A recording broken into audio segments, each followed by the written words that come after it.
This is Defiance Daily Dispatches for the Defiant. I'm flying solo today, folks, because Defiance.org co-founder Xander Schultz is out today. We do have a special guest who's going to do the show with me.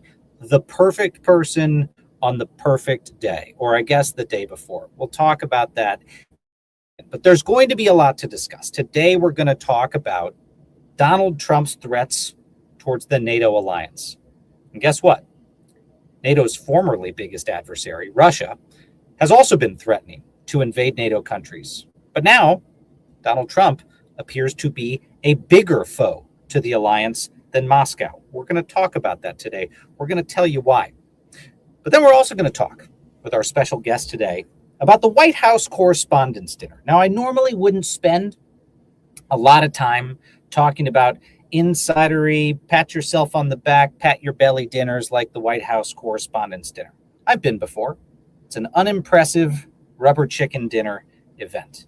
But this year is probably the most significant year of the entire ritual in Washington, because Donald Trump is going to show up tomorrow night at that dinner. And there is a whole hell of a lot of controversy around that. Who cares what the chicken is like tomorrow night? Who cares what reporters say or do at the event? What matters is the symbolism around the First Amendment. That's what we're going to talk to our guest today about. We have with us in the conversation just shortly here, Brian Karem, White House correspondent, fighter for the First Amendment, and, by the way, someone who's protesting the dinner this year.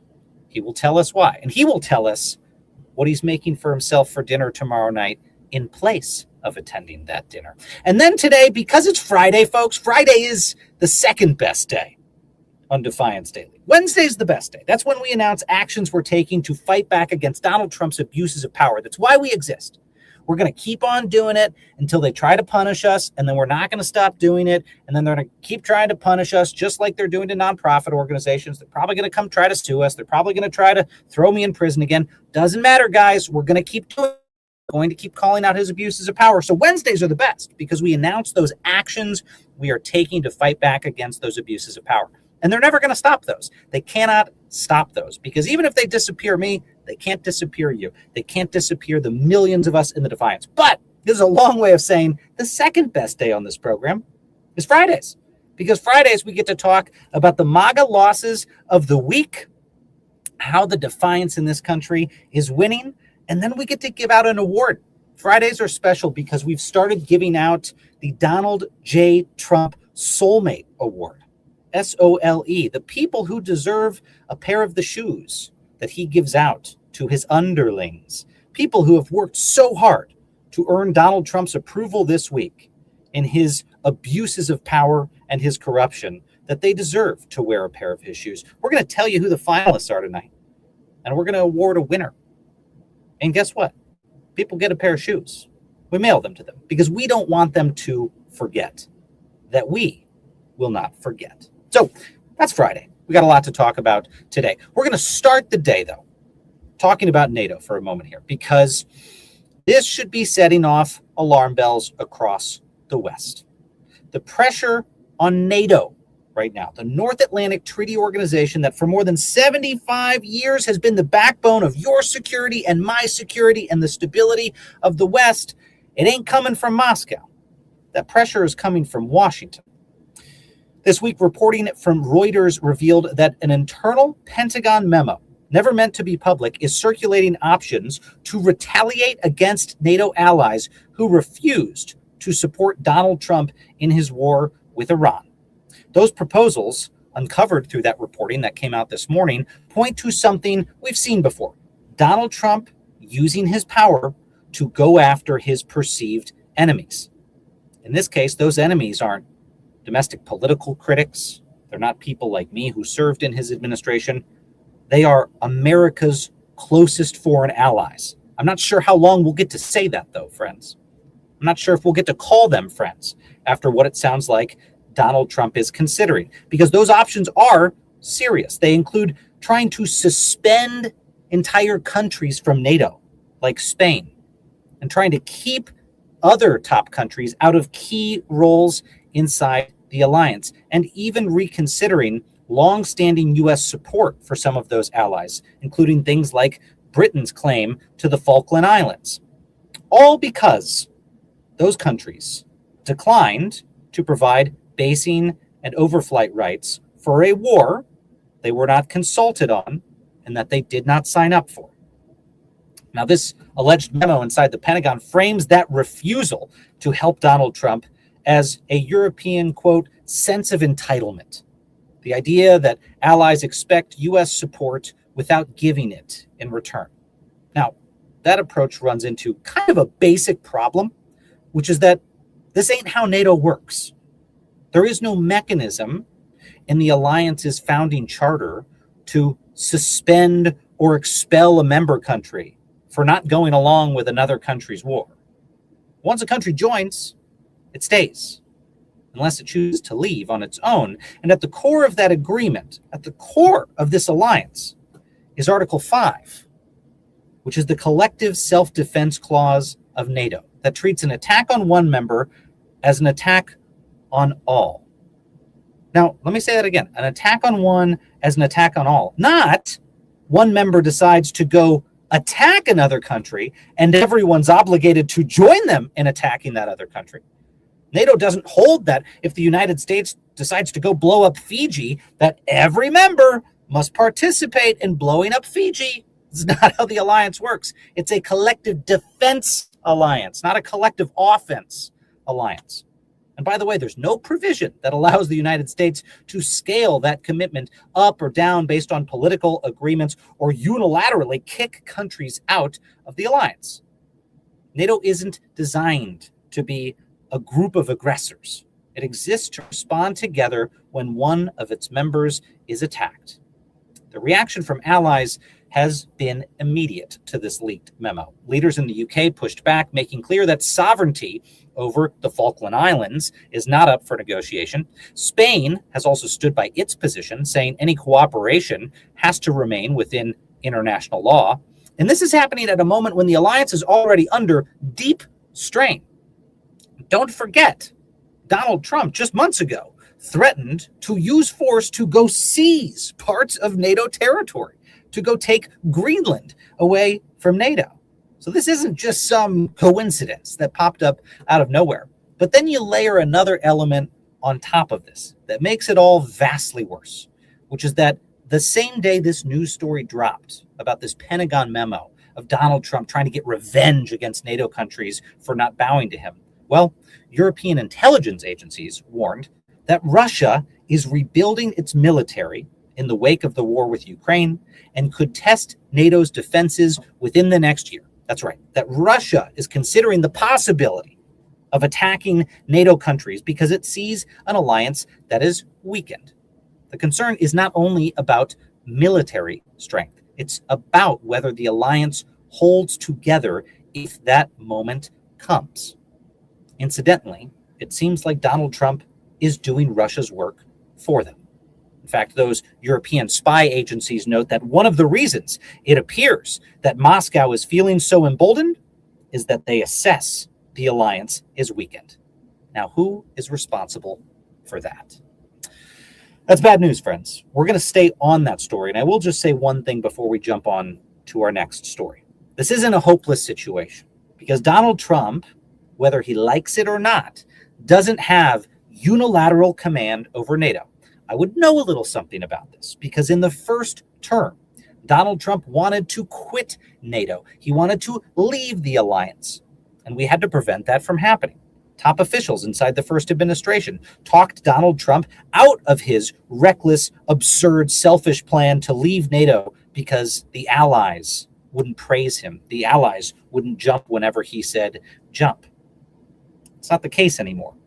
But Congress is the one that decides whether or not we stay in that alliance. Congress is the one that sets the U.S. defense budget and conditions it on our aid to our allies. And Congress can be and should be a check on the president of the United States. Now, guys, I'm not naive. You're hearing me say this and you're saying, Miles, they're not going to do that. You know what? I think you're right. This current Congress, probably not going to do that. But this story makes it all the more important that this November, you get your asses to the polls and make sure you vote for people who want to uphold our commitments in the world. This isn't abstract. Whether or not we stay in that alliance, whether or not we honor our commitments to that alliance, affects America's role in the world, affects the price of our goods, affects where you can travel, affects our entire way of life. It's pretty important to put people in Congress that want to check Donald Trump's crazy impulses to retaliate like a child against NATO. So if you were still looking for a reason to circle November 3rd on your calendar and make sure you vote, I just gave you one. Now we're going to go on to the most important story of the year, which is a dinner that's taking place tomorrow in Washington. I'm being a little bit facetious, but we're going to talk about the White House Correspondents' Dinner. This, friends, is an event that happens every single year in Washington that's supposed to celebrate the free press. But this year, the story isn't about the jokes. There's often a comedian that comes and tells jokes, a famous comedian usually. The story is the tension around this dinner, because Donald Trump is set to attend the White House Correspondents' Dinner for the first time since he's been president. He boycotted it throughout his first term, boycotted it last year, and this year he's been invited and he's going to speak. And there are conflicting reports about whether he'll stay for the full dinner or just show up to deliver remarks and assail the press and leave early, avoiding much of the program altogether, including the portions where people win awards for covering the corruption of his administration. Then there's the entertainment. For the first time in years, there is no comedian. Instead, the organizers booked a mentalist, a clear shift away from the traditional roast of the president, a magician. That decision comes after years of backlash when comedians directly criticized Donald Trump. And it signals a much more controlled, less confrontational environment for the sitting president. They're going to make sure the room is nice and cold so the snowflake doesn't melt. But that doesn't mean the night will be without its uncomfortable moments for Donald Trump, because as I alluded to earlier, the Wall Street Journal is set to receive the Katharine Graham Award for its reporting on an alleged letter from Donald Trump to Jeffrey Epstein, reporting that Trump himself tried to fight in court unsuccessfully. He sued the Wall Street Journal. That suit was thrown out. So Trump could be in the room while journalists he targeted are being honored for exposing his corruption, for exposing his relationships with pedophiles. All of this is fueling a growing backlash because a number of journalists and public figures, including Stephen Colbert, are choosing not to attend at all, arguing that showing up risks normalizing a president who has spent years mercilessly attacking the free press. And that's exactly what our next guest has been writing about. In a new piece, veteran White House correspondent Brian Karem explains why he's choosing to boycott the dinner this year, arguing that attending risks turning the night into a performance instead of a stand for accountability. Brian Karem joins us now on the program. Brian, great to see you, my friend. Great to have you on Defiance Daily. Loving the shades, loving the bad actory. This is the attitude we expect from you, defying the attacks on the First Amendment. Tell me, my friend, tell me about the article and your reasoning for deciding. You've gone many, many years to the White House Correspondents' Dinner. Why are you boycotting it this year? Because Donald Trump's an ass, and because this morning, give you a great example. This morning, with a reporter in the White House asking a very simple question: when will this war be over? Donald Trump called her a disgrace for simply asking a question that millions of people want an answer to. So I'm sorry, Donald, you're the disgrace. He is a disgrace to he's an affront to the First Amendment. He's an affront to free speech. He's an affront to the Constitution. You take a look at Caroline Leavitt, the presidential PEP secretary, who came out this morning and said, no, for the first time, the most transparent president in the United States will show up at the White House Correspondents' Dinner. Not even realizing the hypocrisy of that very sentence, how you can be transparent and this is your first time showing up at the White House Correspondents Association. I'll correct one thing, and this is also my stance is also in response. My mentor, Sam Donaldson and Dan Rather, put together a letter with 250 other reporters signed on to, saying that the White House Correspondents Association should take the opportunity during the dinner to stand up and say something to Donald. And as much as I agree with the sentiment, it's not going to happen. The WHCA is run by people that work for the large corporations that are very close to Donald. So you're not going to see them stand up and push back. If there's any indication as to why I think that, it's because of what happened in 2018. Donald Trump didn't show up, but he sent his press secretary at the time, Sarah Huckabee Sanders, who came in, made nice, cordial, said she loved to be here. The president encouraged her, loved being around us, thought it was funny. Oh, ha, ha, ha. Sat down. Michelle Wolf lambasted the president, skewered him pretty good. And then she went left, and Donald Trump was livid. And the WHCA, other than did not defend Michelle Wolf the next day, but defended the president, said it wasn't in the proper attitude that the speaker said what she said. So you're not going to see the WHCA do much to push back against the president. And in fact, what we should see, if we're going to see pushback against the president, are reporters in the briefing room following up on each other and defending one another when Donald Trump insults them.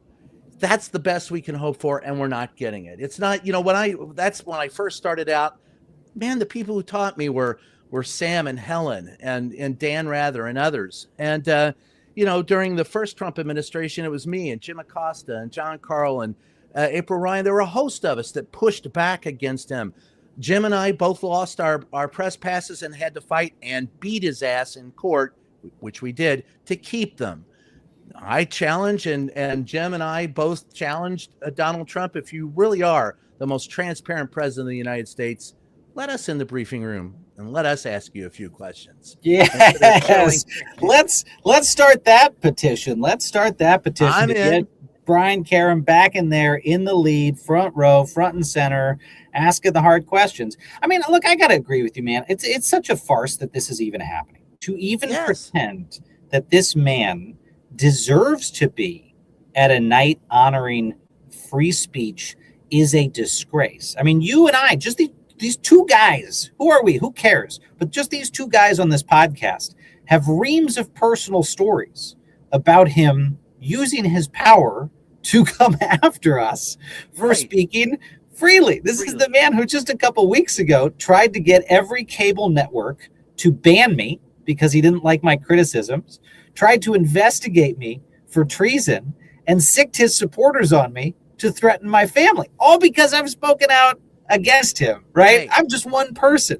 Miles, I would give you the Bruce Willis quote from Die Hard. Welcome to the party, pal. That's right. That's right. That's what Donald does. Donald Trump doesn't care about the First Amendment, and I am not going to sit in a room, and I will donate the money because it's a good cause. It's scholarship funds. It's for kids. Yeah. But what we used to call this the nerd prom, and it is. Yeah. It's horrible to begin with because it's reporters who get to rub elbows with celebrities they'd never meet and rub elbows with, the people who pull the levers of power in government. And for a moment, they get to pretend like they're in that club, and they're not. We cover it. We're not in it. And so it's always been a schmooze affair that just drives me nuts to begin with. It's like, oh, we're buddy now, and then I got to go back to whatever. And then the celebrities love it because they get to show up and they get really good press for the most part. They don't have to do anything but show up and they'll get good press.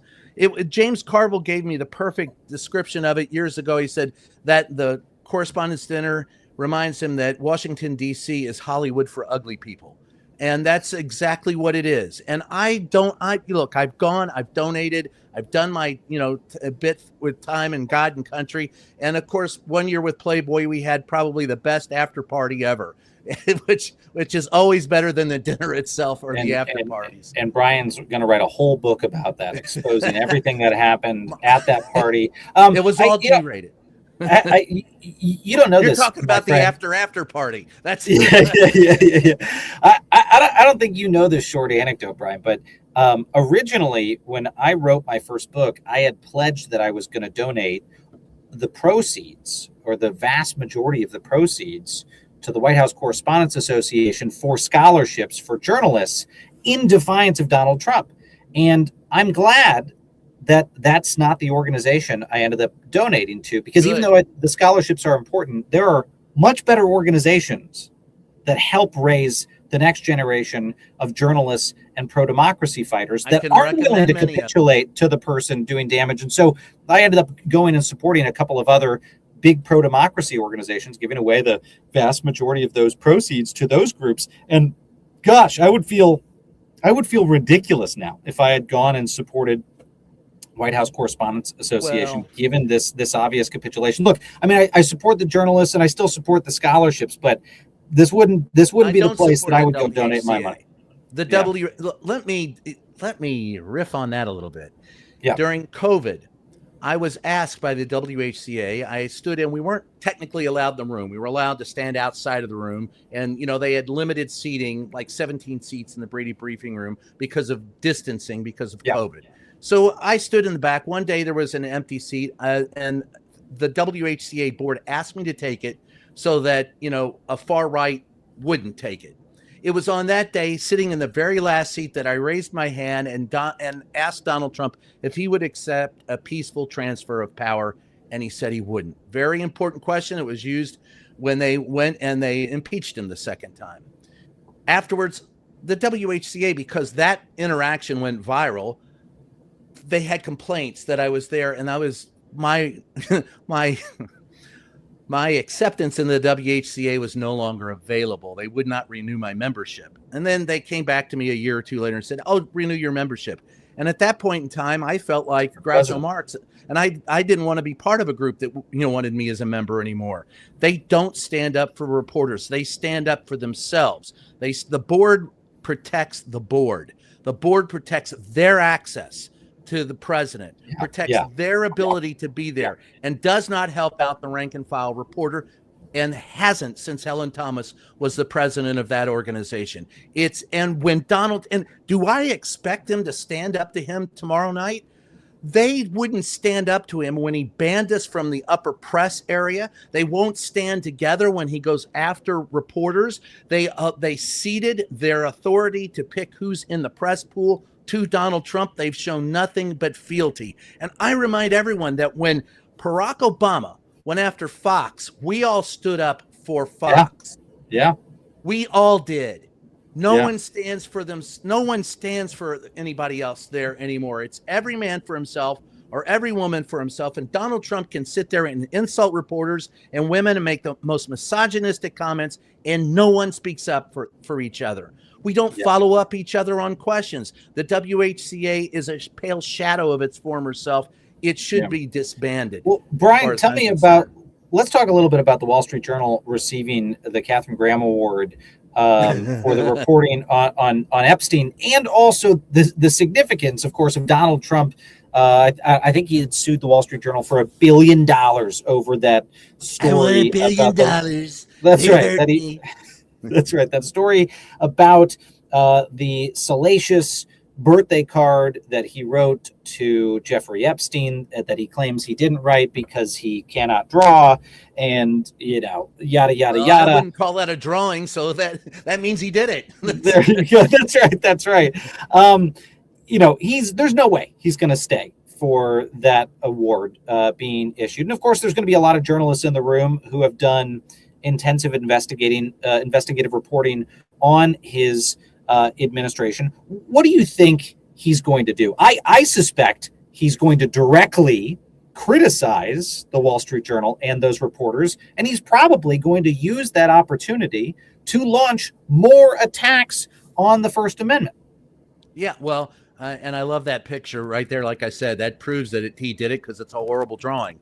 But Donald Trump, Jim Acosta and I had this discussion yesterday, and I think that Jim nailed it. I think he's going to walk in there. He's going to spike the football. He's going to say, "I'm right, you're wrong." He's going to talk about, I don't know, his usual gibberish stump speech will be in there somewhere with, men and women sports. We're the hottest country, hot, hot, hot. We're kicking out the immigrants. The economy is great. Gas prices are down. All the things that aren't true. That'll be part of it, because Donald is not the same Donald Trump that I covered in the first administration. He's lost a mental and a physical step. I don't expect he'll be there all day. I think he'll come in, he'll insult us, he'll insult the Wall Street Journal, who, by the way, has been, on his side on occasion. but in their editorial policy. But nonetheless, I think you're right. I think he'll come in, insult. Caroline Leavitt said today in a gaggle out on the South Lawn that it's a very funny speech and it'll be very enjoyable. For whom? Donald Trump is not capable of self-deprecating humor. He only likes to make fun of others. As Mary Trump has told me on many occasions, there's no worst with Donald Trump. Every day is worse. I don't expect nothing will surprise me that he does in there. Do I think he'll stay for the entire thing? Of course not. I don't think he'll stay for the entire event. That's a long event. And the rubber chicken circuit, the dinner, I got to tell you, has never been anything to write home about. It's the drinks and the party after. You've been there. It's not really much of a great place to land at all. The reason why we do it is for the kids, to make sure that they've got scholarships. And I was there the same year you referenced, 2018, when Sarah Huckabee Sanders was there too that night. Was mocked by Michelle Wolf, who talked about her smoky eye and and the other jokes, and that really riled the administration. And you're right. I'll never forget afterwards, basically the Correspondents Association effectively apologizing to the president and his team, rather than what they should have been doing at the time, which was holding that administration that I was accountable. We didn't hold them. Now, look, when I disparage the WHCA, and so I'm not talking about all reporters or everyone in the WHCA. Yeah. It's those who make the decisions. But the thing that you may have noticed about, you were there in 2018, they all went after Michelle and said that she wasn't funny. That's the whole thing wasn't funny. Well, funny is a function of I may find something funny that you don't. So don't tell me that it just simply wasn't funny. Tell you what you're doing is blocking free speech because you didn't like it, because you didn't like what they had to say. There are plenty of things that are said for and against me that I may or may not like, and everybody's got a chance to say them. I disagree with what you say. Defend to death your right to say it. Donald Trump is of the opinion that if you disagree with what he says, he has a right to kill you. And that's not, there's, literally, that's not an exaggeration. No, think about that, folks. Like when this transcript, when this recording of Miles and Brian is unearthed 150 years from now, after civilization's been destroyed and rebuilt, they're going to say, oh, that's where this started. There was a president who thought he had the right to kill people who didn't agree with him. Yes, absolutely. And I'm being literal. I mean, he has said he could shoot somebody on Fifth Avenue and he could get away with it. By the way, his ICE agents killed 2 Americans, got away with it. So it's when he goes after Iranian protesters and say, oh, they're jailing and killing Iranian protesters, I'm going, so what? You've done that here. Maybe not as many as there, but you've done it. So you've already crossed that threshold, pal. It's like, my mom and dad said growing up that one person can change the world. What they failed to tell me was that it's far easier for one person to change the world for the worst than it is for better. And Donald Trump embraces the worst of all of us. Well, Brian, I feel like we brought you on for such a bummer topic. If you have a couple more minutes, I would love to keep you on for our final segment of the debt. You down? I'm here for you, brother. Okay, so our segment, I guess this is our second to last segment. So we'll keep you for our second to last segment, which is the MAGA fails of the week, Brian, because I want you to feel some good news, man. And these wannabe despots, they just keep losing. And that's why we created the whole segment for this every week, because please tell me Pete Hegseth's in this. They just keep losing. I don't think he is, but we can do honorary mention. We'll bring him in. I'll tell you what we're going to start with, and I want to get your take on this. And you saw this week, and I'm sure you smiled like I did, which is that The Onion is soon likely to take over InfoWars, pending approval from a Texas judge through a legal workaround, paying to license the site. Yes, that InfoWars, the platform built by Alex Jones, the conspiracy theorist, is now on the verge of being turned into a parody website of itself. This comes after years of legal battles tied to the nearly $1.3 billion judgment Jones owes to the families of Sandy Hook victims, because he claimed that was a false flag operation or a made-up shooting. And the plan here is not to shut down the site. The Onion is going to flip it they'd like to keep the same look and the same feel and turn the whole thing into satire, mocking the exact kind of conspiracy culture InfoWars helped to spread. Now, The Onion's already created the website for the flip. You can go to it now, theonion.info, complete with satirical ads like, as you see here on the screen, learn to float, and a rainbow logo of InfoWars. And there's one more twist. Part of the proceeds from the new version of the site will go towards paying the families that Alex Jones targeted for years. And of course, Alex Jones and InfoWars were instrumental to helping Donald Trump foment his conspiratorial worldview. And a lot of those InfoWars followers helped get him elected to the presidency. So I think it's pretty notable that they're going to get these proceeds. I'm just loving the ad that said, turn your piss into gold. So, hey, I'm in. It's very interesting, Brian, how the arc of history bends, because of course now, as recently as the past 2 weeks, Alex Jones has been speaking out against Donald Trump. So even the man who created this gutter dumpster fire of a conspiracy theory website promoting Donald Trump and his lunacy is now himself turning on Donald Trump. I just think the waffle guy did the same thing. Wait a minute, or has he? The member of the administration who claimed he was teleported into a Waffle House has also spoken out against Donnie. Well, Brian, I mean, which of us who ended up at a Waffle House wasn't teleported there? Well, it was late. The three times I've ever been. Yeah, the 3 times I've ever been, I am not totally sure I can tell you what the preceding evening was all about. All I know is there was a strange perfume in the air, and I could catch my hand. So that's. I literally, I couldn't tell you about the last time I remember being at a Waffle House. It was more than a decade ago, and it was after a very, very wild Halloween night. And the waffles were delicious. So, as everything is under that state of mind. That's right. Well, let me tell you about the next one. I want to get your reaction to this as well, Brian, because the Trump administration has officially dropped one of its key attempts at retribution. Now, I'm going to play this clip and get your reaction on the backside because ABC has the headline.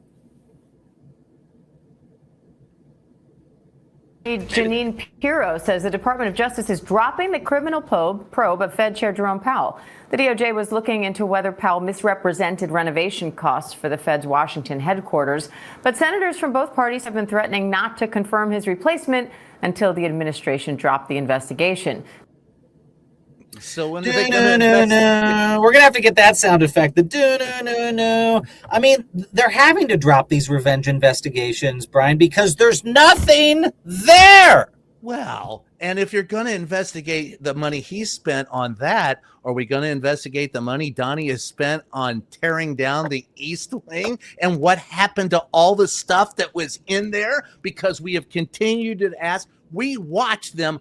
Literally, members of the administration walk out with stuff in their hand, much as when Donald Trump left office the first time. I have photos, I have videotape of members of the administration walking out with just ripping the place off, cleaning the place out with all the stuff they wanted to keep. So if you're going to investigate Jerome for that, I want an investigation into what happened to the East Wing. Just saying. Yes, absolutely. And there will be, by the way. And that's going to be another MAGA loss of the decade is, let me just put you all on notice. Everyone who's participating in this effort to build Donald Trump a bribery ballroom, you will be investigated. I want everyone who works in a government affairs office for a major company in Washington, D.C., who told their bosses, we should probably make a donation to this because it will help our relationship with the administration. Guys, your fucking emails are going to come out. This is going to be exposed. This is going to happen. You should be nervous. This was very stupid. And you might have a chance to start papering the record now, showing it was a mistake, asking for your contribution back, opposing the administration. But I'm telling you, because I've worked with a lot of you in government or in government affairs at big companies, it's coming for you. It was a really stupid decision to try to bribe this administration. It was undemocratic, it was anti-American, and it was just really fucking stupid. I try not to drop too many F-bombs on this program. I'm sorry, but I know these people. I'm sorry. And some of them are, well-meaning people who are just like, well, this is how Washington works. No, this is not how Washington's supposed to work. That's how bribery works. That's right. Bribing the president, who, by the way, it's been reported potentially has some financial upside in some of these contracts related to the White House, the ballroom. So anyway, more to dig in there. But Brian, let me go to the final one this week, because we started the week talking about Kash Patel, and we're ending the week talking about Kash Patel. You know what I'm going to say, because his attempt to discredit reporting about his alleged behavior in the Atlantic is now backfiring spectacularly after Kash Patel filed a $250 million lawsuit against the Atlantic, accusing them of fabricating claims about his misuse of alcohol and the fact that his agents had to talk about breaching equipment to get him out of his room because he was allegedly so hungover they couldn't get him out of his room. Well, the reporter behind that story says the opposite thing is happening, that people aren't retracting those claims. According to new reporting, journalist Sarah Fitzpatrick says she's been, quote, inundated with news sources, including people at the highest levels of government coming forward to corroborate her reporting. She originally relied on more than 24 sources, by the way, Brian, many of whom described Kash Patel's behavior as not just erratic, but a national security concern. And some of those sources, she says, were experienced officials, people used to handling high-risk intelligence work, who told her they were, quote, frightened by what they saw. And now, instead of shutting down that story, the lawsuit appears to be doing the opposite, bringing more people forward, adding more scrutiny. And in the meantime, Brian, last thing that I want to get your comment on, in the meantime, it's come out that Kash Patel was previously arrested for intoxication and disorderly conduct, including public urination. I think those are the claims that were out there. He was previously arrested for this. Guy arrested for public intox and urination is saying, and he's the cream of the crop, Miles. He's the cream of the crop, baby. I mean, you got him and Pete Hegseth. It's a race to the bottom. Kash Patel, look, the story that started out that particular article, many of us had heard, and I tip my hat to her for going after this story. You have to be in DC and have really good sources for it. I had fairly good sources, couldn't get what she got, but had heard many of the same things. And the key story that I heard, she started out the article with, and that was he couldn't get into his own laptop and thought he had been fired because of it. And that's the guy who's investigating the Southern Poverty Law Center. So it just tells you how completely creepy, irresponsible, insignificant these people are. In fact, they are so unserious that it almost I could write, Miles, I could write a comedy script with starring Kash Patel and Pete Hegseth, and people would throw it out for being too silly. These are the most unserious people doing serious business. And unfortunately, they're hurting the United States. And Donnie doesn't care. That's just somebody else to throw under the wheels of the bus if he has to. Don will never accept any responsibility for what he does. And Kash Patel is in it for his own personal, for his own personal reasons, nothing to do with serving the public good. So I laugh every time I see this. I often, and here's one thing I do want to say that I want people to pay attention to in the future. This segment will be on your show the day if we get any type of guidance from the White House, like amended guidance saying the Speaker of the House and the Senate Majority Leader will meet with the President in the Oval this afternoon. I want you to mark that down, because that's the day that they will walk over there with a crowbar and a handful of sedatives and have to pry Donald out because they have whipped the votes and he's going to lose and be convicted in the Senate for impeachment. That day will matter. They won't tell us why, but if it ever shows up that those two go over there, that's why they're going. Donald Trump's facing the end of his rainbow, pal. And like I say, it's going to take a shitload of... you mentioned earlier the East Wing. I think the whole reason why he built it I think he wants to die in the Oval Office. He wants to die on the job, and then he wants to lay in state in his big, beautiful ballroom, and his sons will charge $1,000 a head for people to come in and mourn. 1,000. I think you're understating it. I think it's that'll be $1 billion ahead. $1 billion ahead. Brian Karem, fighter for the First Amendment, veteran White House correspondent. Tell our friends who are watching where they can find you online. Salon.com, weekly with a column, and then it's Reporter's Notebook at Brian Karem, and then of course on Substack, and then YouTube and at Brian Karem, and we do daily videos tearing apart the news and then taking a deep dive, and then the investigative stuff on Just Ask the Question. So like you and everybody else, Brian's everywhere. You got to be everywhere. He's everywhere. But where can they find you in person, Brian? Well, the band will be playing soon, so come out and see us at Hershey's in Gaithersburg, and rock and roll with us, because by God, rock and roll is good for the soul. That's what I'm talking about. Thank you for joining us today, my friend. Really Always, appreciate it. We'll FaceTime with you tomorrow night and find out what you're eating for dinner instead of the rubber chicken dinner at the White House Cold Front. Thanks, my friend. Later.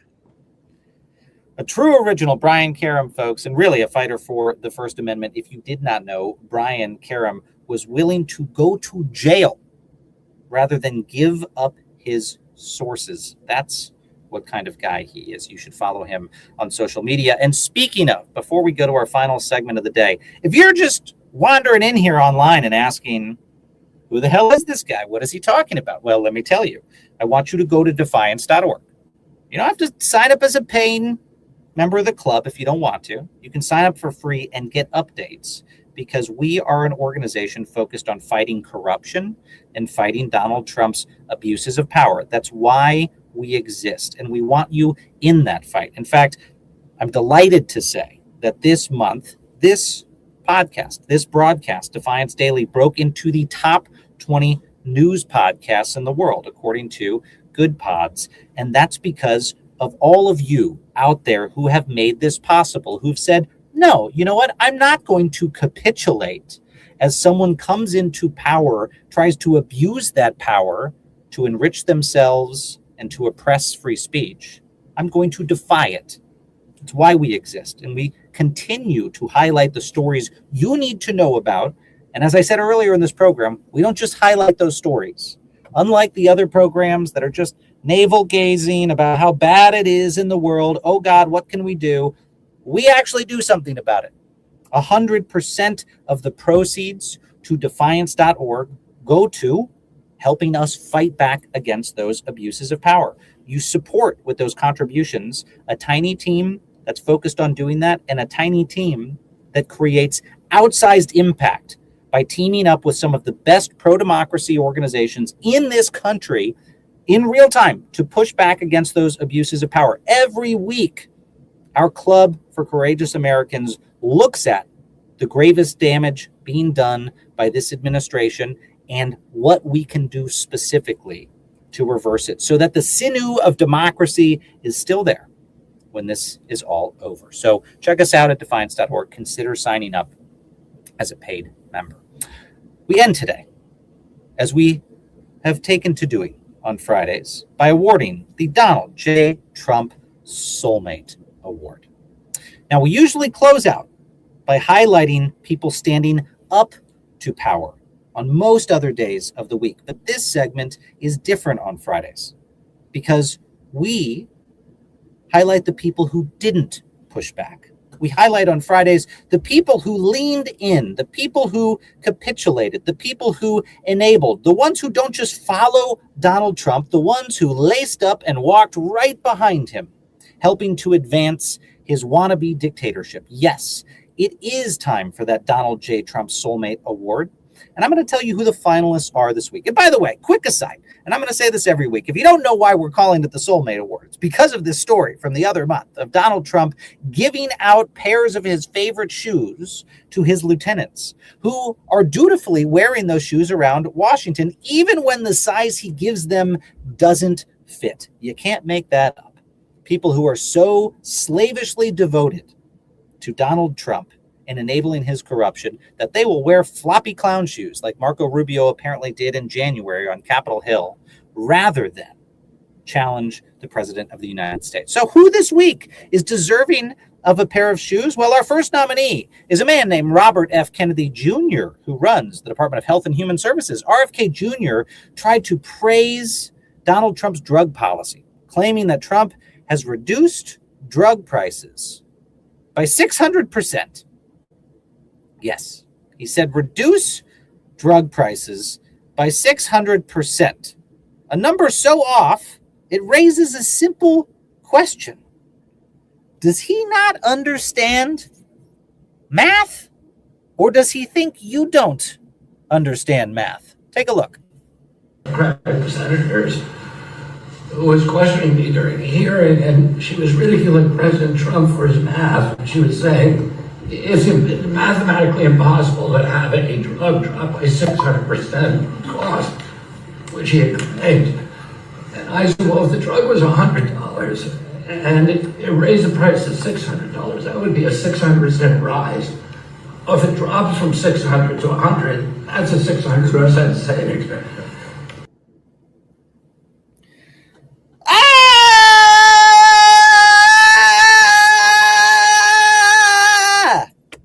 What? Okay, guys, I'm going to tell you something really simple. If the price of something drops by 100%, it means it doesn't cost anything before. It means 100% of the cost of it is gone. So if a drug drops from $600 to $100, that's not a 600% drop. That's an 83% drop. Get it? Because if it dropped by 100%, it would go from $600 to $0. That would be a 100% drop. It would mean the whole thing. This is really, really basic math. The fact that I'm just going to assume here RFK Jr. knew what he was talking about, but he was trying to make Donald Trump feel good. This is the type of thing that belongs in the annals of sycophancy, is that a man would stand behind the president and try to rewrite mathematics to make him feel like his truth was the truth. Okay, that's the first nominee. Next nominee this week for the Donald J. Trump Soulmate Award is Kevin Warsh. Washington. Kevin Warsh, Trump's pick to lead the Federal Reserve. You'd think someone in line to run America's central bank could answer a basic question. Did Donald Trump lose the 2020 election? Warsh was asked this directly, and here's what he said. Trump lose the 2020 election? We try to keep politics, if I'm confirmed, out of the federal. I'm just asking a factual question. I need to know, I need to measure your independence and your courage. Senator, I believe that this body certified that election many years ago. That's not the question I'm asking. I'm asking, did Donald Trump lose in 2020? And I'm suggesting you in 2020, the Fed made a huge inflation problem, and you certified the election. So let me ask politics another out question. of monetary policy. In our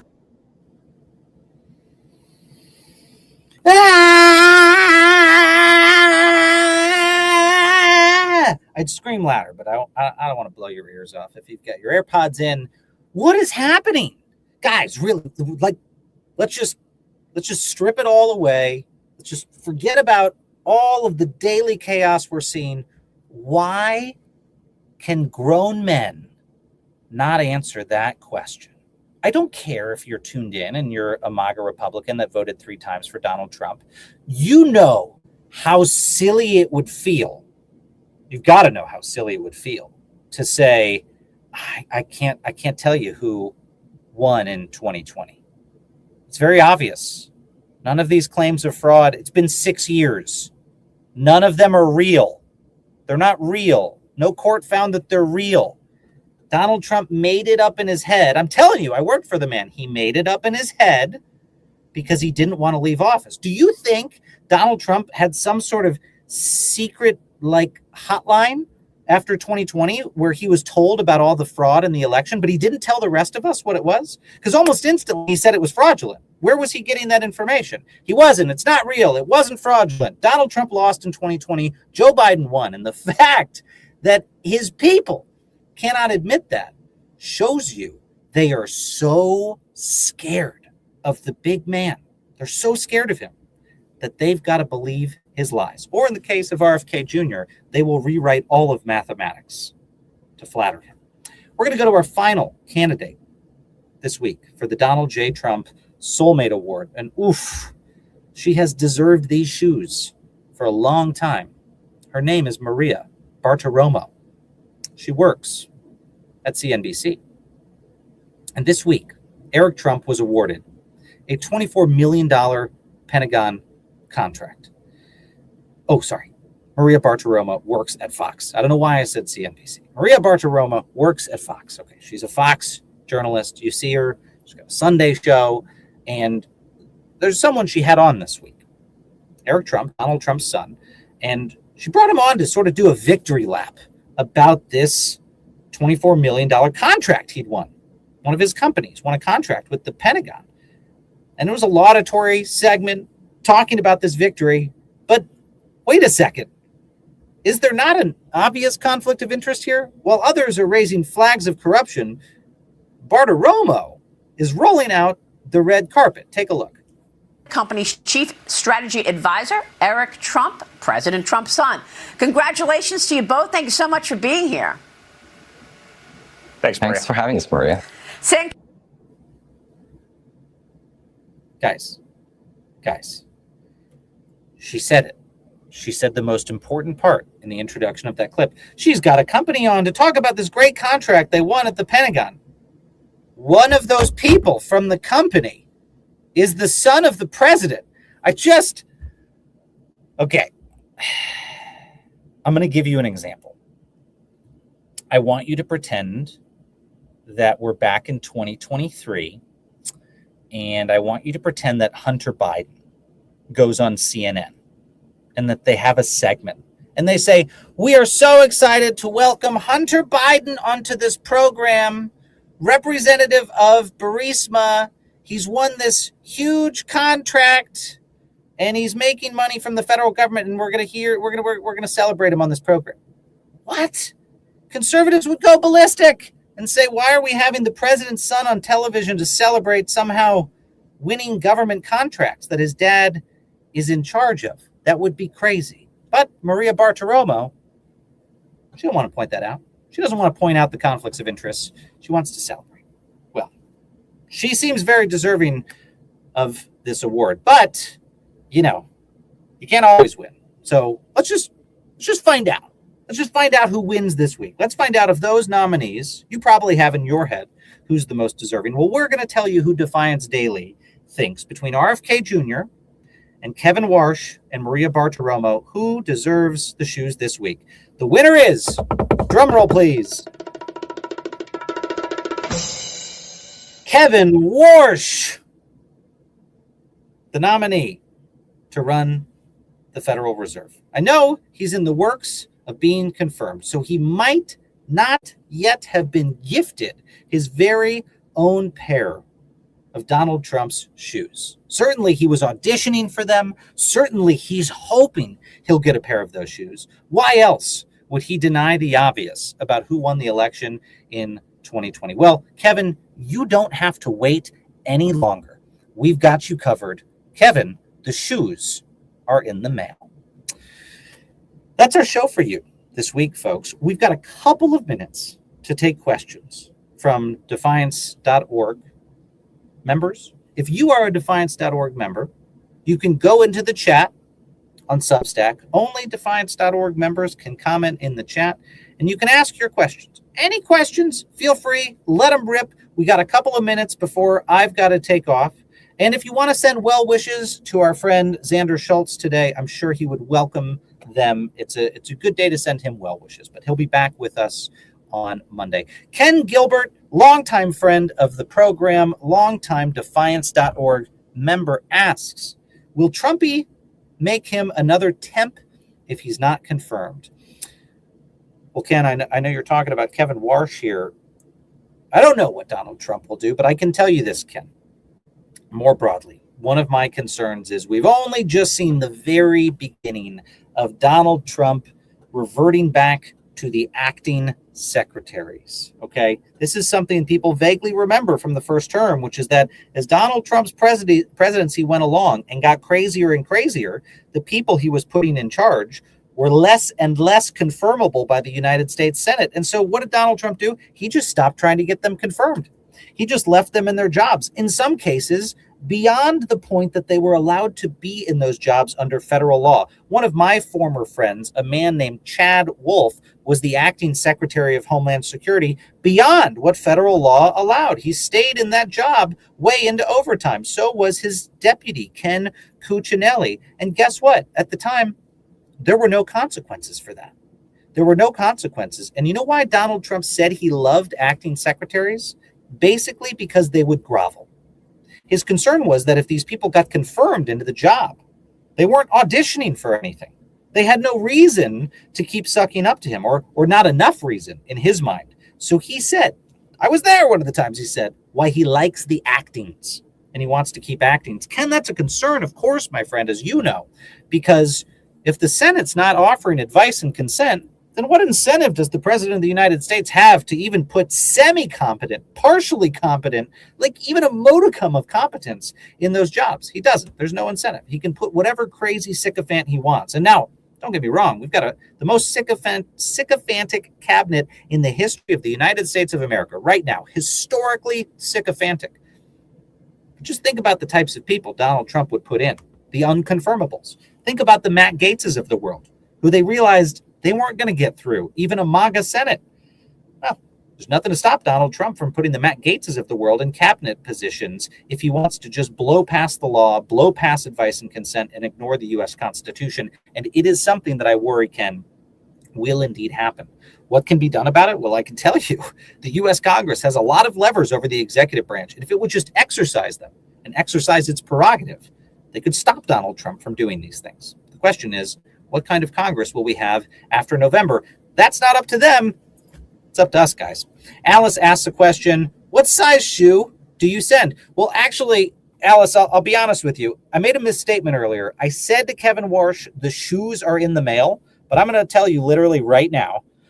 On my Saturdays in the morning, when I try to squeeze in time to exercise, I get on a recumbent bike because the other type of bike causes me issues. I sit on a recumbent bike and I have a recurring calendar event that says buy, send shoes to the Soulmate Award winners. So, Alice, I haven't sent Kevin Warsh's shoes yet, and I'm willing to take your advice on what size do you think we should send him. Feel free to put that in the chat. Anyone who's in the chat right now, please give me advice. Should we send him a size 6?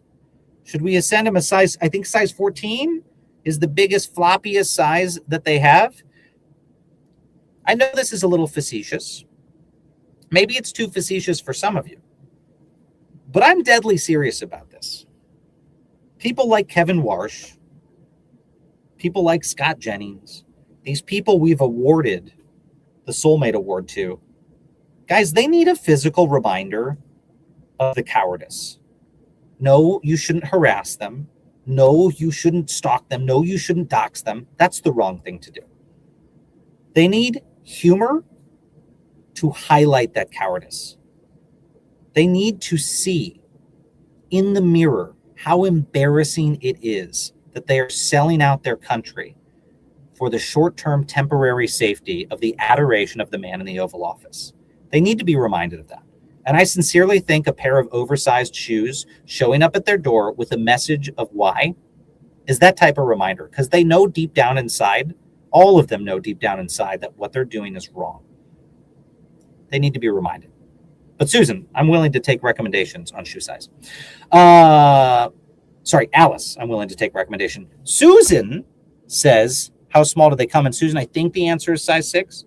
If you go check out the Florsheim website, these are the shoes Donald Trump loves, the Florsheim Oxfords. Florsheim, by the way, a company that is suing the Trump administration over his tariff policy. Hilarious irony. I think they make them in the size 6 or 7, but let's get them nice and tiny.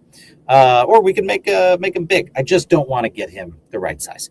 Lori asks, hey, Miles, do you think the Virginia redistricting will stand? Lori, I'm going to tell you something else. I don't know why I'm telling you guys all about my exercise habits today, but I was on a run the other day, And I was thinking about this exact question because I don't know. I can't give you an answer of which way the Virginia Supreme Court is going to go. I will say it was a big victory for democracy this week. I will say that it was a harbinger of what is to come in the midterm elections, that Democrats voted to redistrict the state temporarily to push back against Trump's efforts to rig the 2026 midterm elections. But I don't know what the Virginia Supreme Court is going to do. What I can tell you is this. A rational judge, even a conservative judge on the Virginia Supreme Court, and most of that court leans center-right, at least.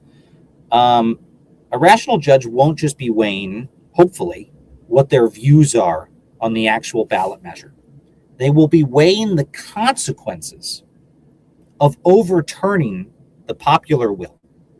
And this is the subject of a great deal of debate in judicial circles, which is you of course look at the legality of a policy, the underlying legality of a policy when it comes before you. But that's not the only thing to be weighed.